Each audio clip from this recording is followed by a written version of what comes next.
നമസ്കാരം. ഇന്നത്തെ ചില ചുരുക്കം വാർത്തകളുമായി ഷാജി കടക്കൽ. ഇന്ന് നവംബർ 22 വെള്ളി 2024 വാർത്തകളിലേക്ക്. മുനമ്പം വിഷയത്തിൽ സമവായ നിർദ്ദേശവുമായി സർക്കാർ. ഭൂമിയിൽ ഡിജിറ്റൽ സർവേ നടത്തുന്ന സർക്കാർ പരിഗണിക്കും. ഭൂമി വഖഫായി പ്രഖ്യാപിച്ച വഖഫ് ബോർഡ് തീരുമാനത്തിനെതിരെ ഫാറൂഖ് കോളേജ് വഖഫ് ട്രൈബ്യൂണൽ നൽകിയ കേസിൽ കക്ഷി ചേരുന്ന കാര്യവും സർക്കാർ പരിഗണിക്കും. അന്തിമ തീരുമാനം ഇന്ന് വൈകിട്ട് 4 മണിക്ക് മുഖ്യമന്ത്രി വിളിച്ച ഉന്നതതല യോഗത്തിൽ ഉണ്ടാകും. മുനമ്പത്ത് നിന്ന് ആരെയും കൂടി ഇറക്കില്ലെന്ന് സർക്കാർ വീണ്ടും ഉറപ്പു നൽകുകയാണ്. വഖഫ് ബോർഡ് അവകാശവാദം ഉന്നയിച്ചതോടുകൂടി മുനമ്പത്തെ 614 കുടുംബങ്ങൾക്കാണ് ഭൂമിയുടെ റവന്യൂ അവകാശങ്ങൾ നഷ്ടമായത്.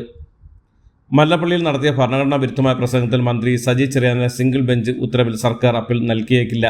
വ്യക്തി എന്ന നിലയിൽ സജി ചെറിയാന് പ്രത്യേക അനുമതിയോടെ അപ്പീൽ നൽകുമെന്നാണ് ധാരണ. ഹൈക്കോടതി ഉത്തരവിന്റെ പശ്ചാത്തലത്തിൽ ഡയറക്ടർ ജനറൽ ഓഫ് പ്രോസിക്യൂഷന്റെ ഓഫീസ് നൽകിയിരിക്കുന്ന പ്രാഥമിക നിയമോപദേശം ഇങ്ങനെയാണ്. ഭരണഘടനാ വിരുദ്ധ പരാമർശവുമായി ബന്ധപ്പെട്ട കേസിൽ ഹൈക്കോടതി പുനരന്വേഷണത്തിന് ഉത്തരവിട്ട സാഹചര്യത്തിൽ അന്വേഷണം നടക്കുമ്പോൾ സജി ചെറിയാൻ മന്ത്രിയായിരിക്കുന്നത് ശരിയല്ലെന്ന് മുസ്ലിം ലീഗ് ദേശീയ സെക്രട്ടറി പി.കെ. കുഞ്ഞാലിക്കുട്ടി. സംസ്ഥാനത്തെ പോലീസ് കേസ് അന്വേഷിക്കുമ്പോൾ അന്വേഷണം ഫലപ്രദമായി നടക്കണമെങ്കിൽ അദ്ദേഹം മന്ത്രിസ്ഥാനത്ത് നിന്ന് മാറി നിൽക്കുക എന്നതാണെന്നും കീഴ്വഴക്കമെന്നും അതുകൊണ്ട് തന്നെ അദ്ദേഹം രാജിവെക്കുന്നതാകും ഉത്തമമെന്നും കുഞ്ഞാലിക്കുട്ടി പറഞ്ഞു. പ്രതിപക്ഷം രാജി ചോദിക്കാത്ത ആരാണ് മന്ത്രിസഭയിലുള്ളതെന്ന് CPM സംസ്ഥാന സെക്രട്ടറി MP ഗോവിന്ദൻ. മന്ത്രി സജി ചെറിയാനെതിരായ കോടതി നടപടിയിൽ നിയമവശങ്ങൾ പരിശോധിച്ച ശേഷം ഉചിതമായ നടപടി പാർട്ടി സ്വീകരിക്കുമെന്ന് അദ്ദേഹം വ്യക്തമാക്കി. സജി ചെറിയാൻ നേരത്തെ രാജിവെച്ച സാഹചര്യം അല്ല ഇപ്പോൾ ഉള്ളതെന്നും MP ഗോവിന്ദൻ പറഞ്ഞു. മല്ലു ഹിന്ദു വാട്സാപ്പ് ഗ്രൂപ്പ് വിവാദത്തിൽ IAS ഉദ്യോഗസ്ഥൻ K. ഗോപാലകൃഷ്ണനെതിരെ പോലീസിന്റെ പ്രാഥമിക അന്വേഷണം. നാർക്കോട്ടിക് സെൽ അസിസ്റ്റന്റ് കമ്മീഷണർ വിവാദം അന്വേഷിക്കും. കൊല്ലം DCC ജനറൽ സെക്രട്ടറി നൽകിയ പരാതിയിലാണ് അന്വേഷണം നടക്കുക. ആത്മഹത്യാ വിവാദത്തിൽ പ്രമുഖ CPM നേതാവ് EP ജയരാജന്റെ മൊഴി പോലീസ് രേഖപ്പെടുത്തി. കണ്ണൂർ കീച്ചേരിയിലെ ജയരാജന്റെ വീട്ടിൽ വെച്ചാണ് മൊഴി രേഖപ്പെടുത്തിയത്. പുസ്തക വിവാദത്തിൽ വിശദമായ അന്വേഷണം നടത്തുന്നതിന്റെ ഭാഗമായിട്ടാണ് മൊഴിയെടുപ്പ്. DC ബുക്സിനെതിരെ ജയരാജൻ നിയമ നടപടി സ്വീകരിച്ചിരുന്നു. ആത്മഹത്യയിൽ തെറ്റായ കാര്യങ്ങൾ ഉൾപ്പെടുത്തി പ്രചരിപ്പിച്ചതിനെതിരായിരുന്നു നിയമ നടപടി. പാലക്കാട് ഉപതെരഞ്ഞെടുപ്പിൽ UDF സ്ഥാനാർത്ഥി രാഹുൽ മാങ്കൂട്ടത്തിൽ വോട്ട് ചെയ്യിക്കാൻ SDPIയും ജമാഅത്ത് ഇസ്ലാം വീടിൽ കയറി കുറുകാനിൽ തൊട്ട് സത്യം ചെയ്യിച്ചുവെന്ന് CPM ജില്ലാ സെക്രട്ടറി EN സുരേഷ് ബാബു. പാലക്കാട് തെരഞ്ഞെടുപ്പിൽ മതവർഗീയത കൂട്ടുകൂടിയാണ് UDF എന്നും എന്നാൽ മണ്ഡലത്തിൽ 2020 ശ്രീധരന് കിട്ടിയ പിന്തുണ P. സരന് ലഭിച്ചുവെന്നും ശ്രീധരനെ കിട്ടിയതിനേക്കാൾ കൂടുതൽ വോട്ട് സരന് കിട്ടുമെന്നും അദ്ദേഹം പറഞ്ഞു. 2017 ഏപ്രിൽ 9 പരവൂരിൽ മുഖ്യമന്ത്രി പിണറായി വിജയനെതിരെ കോൺഗ്രസ് പ്രവർത്തകർ കരിങ്കൊടി വീശി പ്രതിഷേധിച്ച കേസ് ഹൈക്കോടതി റദ്ദാക്കി. കരിങ്കൊടി പ്രതിഷേധം അപകീർത്തികരമോ അപമാനിക്കുകയോ അല്ലെന്നും ഏത് തരത്തിലുള്ള കൊടി ഉപയോഗിച്ചുള്ള പ്രതിഷേധവും നിയമവിരുദ്ധമല്ലെന്നും ഹൈക്കോടതി ഉത്തരവിൽ പറഞ്ഞു. പോലീസ് ഉദ്യോഗസ്ഥരുടെ ജോലി തടസ്സപ്പെടുത്തിയെന്ന കുറ്റവും റദ്ദാക്കിയിട്ടുണ്ട്. എല്ലാ കാര്യത്തിനും കേസെടുത്താൽ കേസെടുക്കാനേ സമയം കാണുന്നുവെന്നും കോടതി നിശിതമായി വിമർശിച്ചു. ശബരിമലയിൽ പൂപ്പൽ പിടിച്ച ഉണ്ണിയപ്പ് വിതരണം ചെയ്ത വിഷയം ഗൗരവതരമെന്ന് ഹൈക്കോടതി ദിവസം ബെഞ്ച് നിരീക്ഷിച്ചു. അഭിഭാഷകൻ ഹാജരാക്കിയ ചിത്രം പരിഗണിച്ചായിരുന്നു കോടതിയുടെ നിരീക്ഷണം. വിഷയം തിങ്കളാഴ്ച പരിഗണിക്കാമെന്ന് കോടതി അറിയിച്ചു. അതേസമയം മഴയും ഈർപ്പവും കാരണമാകെ ഉണ്ണിയപ്പത്തിൽ പൂപ്പൽ പിടിച്ചതെന്നാണ് ദേവസ്വം ബോർഡിന്റെ വിശദീകരണം. പൂപ്പലുള്ള ഉണ്ണിയപ്പം വിതരണം ചെയ്യില്ലെന്ന് ഉറപ്പാക്കിയെന്നും തിരുവിതാംകൂർ ദേവസ്വം ബോർഡും അറിയിച്ചു. ശബരിമല സുവർണാവസരം വിവാദ പ്രസംഗത്തിൽ BJP മുൻ സംസ്ഥാന അധ്യക്ഷൻ നിലവിലെ ഗോവ ഗവർണറുമായ P.S. ശ്രീധരൻപിള്ളയ്ക്കെതിരെ എടുത്ത കേസ് ഹൈക്കോടതി റദ്ദാക്കി. ശബരിമലയിലെ യുവതി പ്രവേശത്തെ തുടർന്നുണ്ടായ പ്രതിഷേധ സമരത്തെ സുവർണാവസരം എന്ന് പാർട്ടി യോഗത്തിൽ വിക്ഷേപിച്ചതിലായിരുന്നു കേസ്.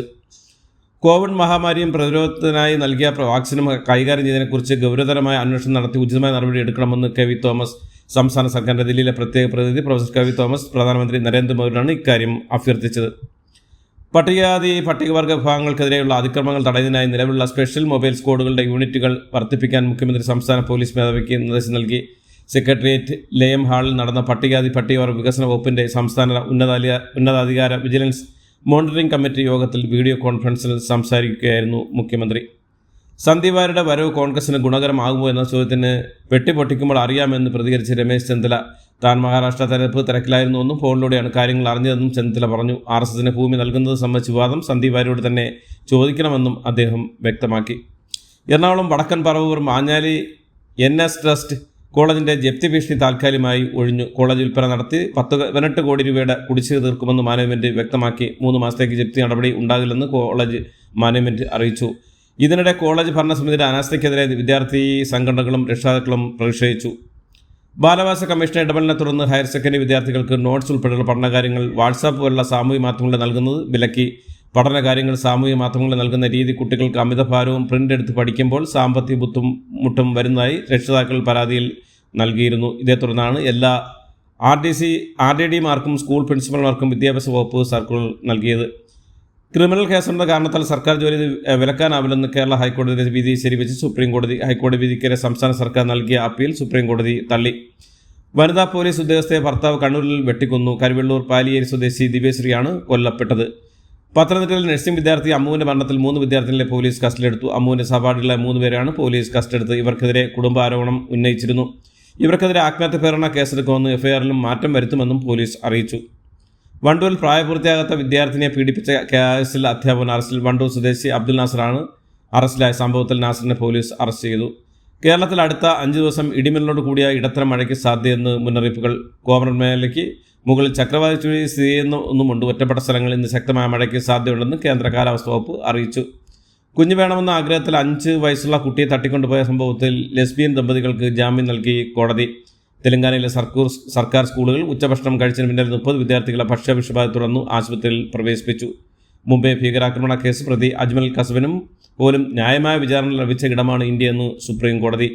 യാത്രാ വാഹനങ്ങൾക്ക് നേരെ ആയുധധാരികൾ നടത്തിയ ആക്രമണത്തിൽ പാകിസ്ഥാനിൽ 50 പേർ കൊല്ലപ്പെട്ടു. പുതുക്കിയ ആണവ നയരേഖയിൽ റഷ്യൻ പ്രസിഡന്റ് വ്ളാഡിമിർ പുതിൻ ഒപ്പുവെച്ചതിന് പിന്നാലെ ഉക്രൈൻ ലക്ഷ്യമാക്കി റഷ്യൻ ആക്രമണം. ഇസ്രായേൽ പ്രധാനമന്ത്രി ബെഞ്ചമിൻ നെതന്യാഹു, മുൻ പ്രതിരോധ മന്ത്രി യോവ് ഗാലൻ, ഹമാസ് നേതാവ് മുഹമ്മദ് ദിയാബ് ഇബ്രാഹിം അൽ മദ്രി എന്നിവർക്കെതിരെ അന്താരാഷ്ട്ര ക്രിമിനൽ കോടതി അറസ്റ്റ് വാറണ്ട് പുറപ്പെടുവിച്ചു. ഇന്ത്യൻ ക്രിക്കറ്റിലേക്കുള്ള വരവറിയിച്ച് മുൻ ഇന്ത്യൻ ക്രിക്കറ്റർ വീരേന്ദർ സെഹ്വാഗിന്റെ മകൻ ആര്യവീർ സെഹ്വാഗ് മേഘാലയക്കെതിരെ കുച്ച് ബിഹാർ ട്രോഫി മത്സരത്തിന്റെ 1ാം ദിനത്തിൽ ദില്ലിക്ക് വേണ്ടി ഡബിൾ സെഞ്ചുറി അടിച്ചാണ് 17-കാരനായ ആര്യവീർ താരമായത്. 34 ഫോറുകളും 2 സിക്സറുകൾ നേടിയാണ് ആര്യവീർ ഡബിളിലെത്തിയത്. ഈ പ്രകടനത്തോടെ ദേശീയ തലത്തിൽ ക്രിക്കറ്റ് വിദഗ്ധരുടെ ശ്രദ്ധ ആകർഷിക്കാനും ആര്യവീറിനു കഴിഞ്ഞു. ബോർഡർ ഗവാസ്കർ ട്രോഫിക്ക് വേണ്ടിയുള്ള ഇന്ത്യ ഓസ്ട്രേലിയ ടെസ്റ്റ് പരമ്പരയ്ക്ക് ഇന്ന് തുടക്കം. 5 മത്സരങ്ങളുടെ ടെസ്റ്റ് പരമ്പരയിൽ ആദ്യ മത്സരം ഒപ്റ്റർ സ്റ്റേഡിയം എന്ന നിലയിൽ അറിയപ്പെടുന്ന വെസ്റ്റേൺ ഓസ്ട്രേലിയയിലെ പെർത്ത് സ്റ്റേഡിയത്തിലാണ്. ലോക ടെസ്റ്റ് ചാമ്പ്യൻ ഫൈനലിലെത്താനുള്ള അവസാന പിടിവള്ളിയാണ് സീരീസ്. സ്വന്തം തട്ടകത്തിൽ ന്യൂസിലാൻഡിനെതിരായ പരമ്പര 3-0 തോറ്റ് ഇന്ത്യയുടെ സ്വപ്നങ്ങൾക്ക് കനത്ത തിരിച്ചടിയായിരുന്നു. ഇന്ത്യൻ സമയം രാവിലെ 7:50 മുതൽ മത്സരം ആരംഭിക്കും. മലയാളി വ്യവസായി MA യൂസഫലിയുടെ കീഴിലുള്ള ലൂലു റീറ്റെയിൽ സെപ്റ്റംബർ പാദഫലം പുറത്തുവിട്ടു. മുൻ വർഷത്തെ സമാന പാദത്തെ അപേക്ഷിച്ച് വരുമാനത്തിൽ 6.1% വർധന നേടാൻ കമ്പനിക്ക് സാധിച്ചു.